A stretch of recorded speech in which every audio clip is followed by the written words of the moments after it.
સમાચારોમાં આગળ વાત કરીએ તો છોટાઉદેપુરના બોડેલીના ઢોકલિયા વિસ્તારમાં આવેલ બાઇકના શોરૂમમાં અચાનક આગ લાગી હતી। આગ લાગવાની આ ઘટનામાં અનેક બાઇકો બળીને ખાખ થઈ હતી। તો સદનસીબે આ ઘટનામાં કોઈ જાનહાનિ થઈ ન હતી, જ્યારે ઘટનાના પગલે બોડેલી ફાયર ફાઇટરની ટીમ ઘટના સ્થળે પહોંચી હતી, તેમજ લોકોએ પણ પાણીનો મારો ચલાવ્યો હતો। ઢોકલિયા ચોકડી પર અંબે વિંગ્સ હોન્ડા નામનો મારો હોન્ડાનો શોરૂમ આવેલ છે। હોન્ડા સાથે લગભગ અમે છેલ્લા 17 વર્ષથી જોડાયેલા છે।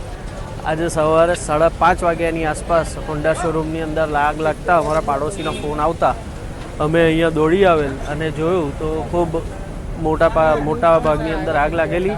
ત્યારબાદ અમે બોડેલી એપીએમસી માર્કેટમાં અને છોટાઉદેપુર ફાયર બ્રિગેડને જાણ કરતાં એ લોકો તરત ઘટના સ્થળે દોડી આવેલ છે અને અત્યારે લગભગ 3 કલાકની મહેનત બાદ આ આગને કાબૂમાં લઈ લીધેલ છે। ટોટલ અમારી પાસે અત્યારે શોરૂમમાં 36 ગાડીનો સ્ટોક તથા ફર્નિચર અને અન્ય સરસામાન અમારો હતો। જોવા જઈએ તો લગભગ આજની તારીખમાં 50 થી 60 લાખ રૂપિયાનું આમાં ટોટલ નુકસાન થયેલ છે। આજ રોજ છોટાઉદેપુર અગ્નિશમન અને તાત્કાલિક સેવા વિભાગના સવારના 6:23 મુખ્ય કંટ્રોલ રૂમમાં એક એવો કોલ મળતા કે બોડેલીના ઢોકલિયા ચોકડી પાસે અંબે વિન્સ હોન્ડાના શોરૂમમાં આગ લાગેલ છે। તો તાત્કાલિક ધોરણે મેં અને અમારી ફાયરની ટીમ તાત્કાલિક સ્થળ પર આવી।